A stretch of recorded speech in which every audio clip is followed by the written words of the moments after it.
Доброго времени суток.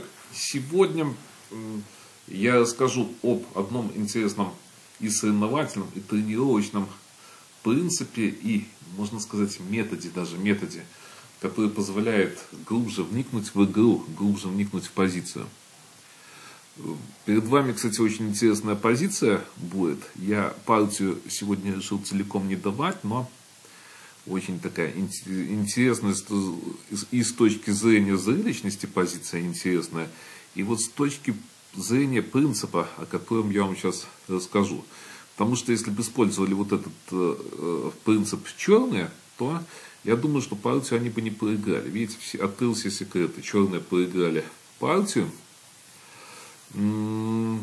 Вот кажется, что у белых, ну и не очень хорошая позиция бы, наверное, в этой партии.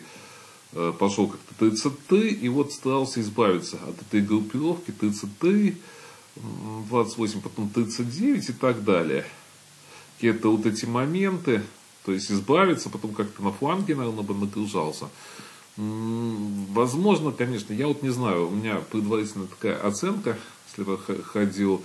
Может, и ничья бы, наверное, и было. Но как-то позиция у белых мне очень не нравится. Шашки, видите, нету, чтобы сразу разбить. Потом вот эти шашки, если где-то здесь ходить, то вообще все будет плохо. Шашки, видите, скучные, непонятно, как их развить. И вот давайте сначала я расскажу о принципе. Мы часто видим, когда соперник заходит за твою спину и считает позицию. Считает, либо смотрит, давайте так, смотрит на позицию, считает, мы, условно говоря, предположим, что он не считает там ничего, просто смотрит на позицию, оценивает. Конечно, вот этот принцип игры, какой важный очень принцип, который вы используете в игре, возможно, в тренировочном процессе, в определенный момент может даже стать за спиной соперника, может даже бывает место пустое, вот как у нас, я помню, на юношеских соревнованиях однажды Игорь Михальченко сел на место соперника. На место соперника, помню, 100 клетки играл. И вот он просчитывает за него варианты. То есть важно за соперника просчитать какие-то определенные варианты. Понять, что он хочет, какие он планы хочет. Может даже где-то какие-то у спортсмена, у шашиста появляются способности в этот момент. То есть он входит в образ соперника, значит, просчитывает варианты, и вот после этого он глубже видит позицию. Это очень важный принцип, попробуйте его применить в тренировочном процессе.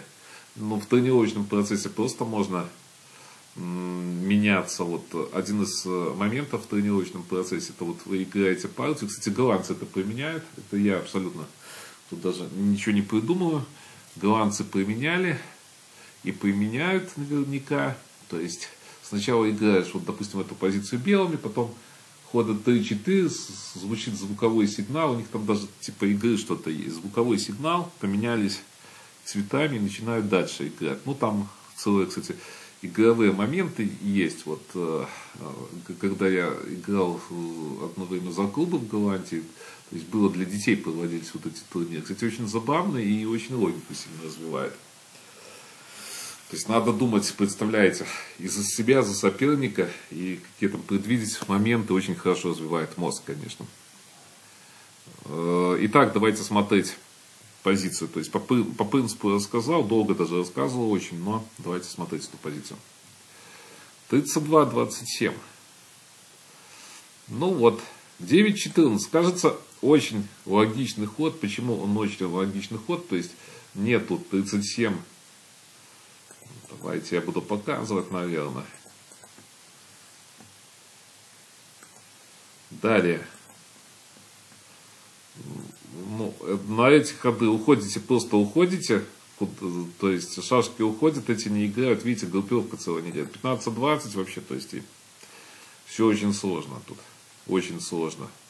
Ну вот, если посмотрели за белых позиций, почему они все-таки так пошли? Никак. То есть не мои вот эти планы с 30, давайте верну чуть-чуть, не с 30, с 33, вот у меня планы такие, с 33 и так дальше. Далее. То есть я смотрел, только смотрел. Но черные не видели вот этот потрясающий план в 2 хода. Вот видите, шашку, жертвуют шашку, казалось бы. Но. Надо брать шашку. 23 и 33, 28. Связка. Кто бы вот мог подумать, неожиданно, совершенно неожиданная идея, великолепная идея. Кстати, играл эту партию белыми Александр Пресман. Это крупный чемпионат Нидерландов. 98 год аж, то есть с Хенриком Ван дер Зеем. Ван дер Зей, то есть тоже известный очень сильный шашист. Играл он и чемпионаты мира, чемпионаты Европы. Ну вот сейчас я не знаю, я, кстати, не смотрел, играет он в крупном чемпионате Нидерландов, нет, но очень сильный игрок был. В тот, на всякий случай, в тот момент очень сильный игрок он был. 3-8, хотим поменяться, естественно, выходим. И опять 43-4, опять достаточно такой неприятный ход, я бы сказал, за черных. Белые пошли, то есть, естественно, за 13-19 из-за этой идеи. И 40-34, значит, напали на 18. Понятно, что одну шашку не побьешь, остается вот эта связка. Связка очень проблемная. Если как-то продолжать, тут вообще будет все плохо, потому что грозит вот этот удар.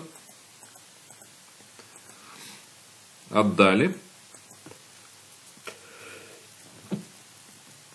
Отдали и 39. Ну вот 6, кажется, заставляем. То есть, видите, на 28 опять заставляем. 37-31. Ну вот, не мой бы был репортаж, я смеюсь, если бы здесь еще в этой даже вот позиции не было какого-то спецэффекта. Я вам хочу сейчас показать его, а вы покуда вот буквально секундочку подумайте, какой тут спецэффект был за черных. И, кстати, скорее всего, он давал ничью. Я думаю, похуже там позиция будет, конечно, но, скорее всего, ничейная. 12-18. Вот он, спецэффект, стоклеточный спецэффект. Вот таким образом. Ну вот, приблизительно такая позиция. Я, может, что-то упускаю, но вот где-то здесь вот, ну так, надо, конечно, делать еще за черную будет ничью, но я думаю, что вот позиция все-таки ничейная. Потому что шашка идет в дамки, и вот эти шашки тоже идут. Потом подстраиваемся и будут как-то идти в дамки. Какая-то шашка, думаю, что одна прорвется, наиболее вероятно. Вот был спецэффект. А здесь белые отдали. Ой, черные отдали, я извиняюсь. Вот 47-42, опять вот здесь вот, наверное, еще момент такой. Надо было все-таки где-то вот эту вот схему играть. Секундочку, 30-24, надо эту схему играть. И, конечно, позиция очень хорошая у белых, и вот ее надо было, я думаю, что играть. Здесь где-то,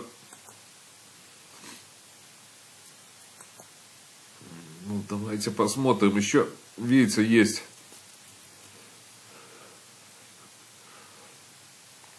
какие-то варианты 7-11 даже.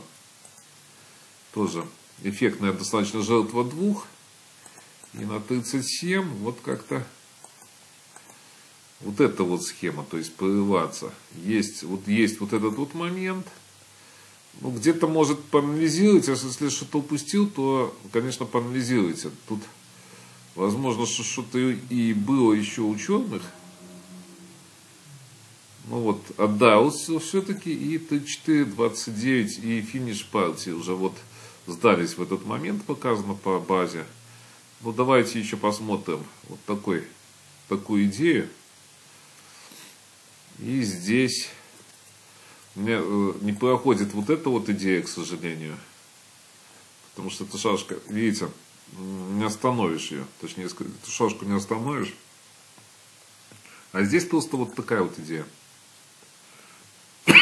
И выиграно. Ну, может, где-то я там что-то упустил, потому что здесь где-то вот, конечно, что-то, наверное, где-то я, наверное, упустил. Может, что-то посильнее было в какой-то момент. Потому что все-таки где-то что-то где-то все-таки что-то должно у черных, наверное, быть, но вот не показал я, наверное, в этом видео. Итак, до новых встреч и ждите новых видео.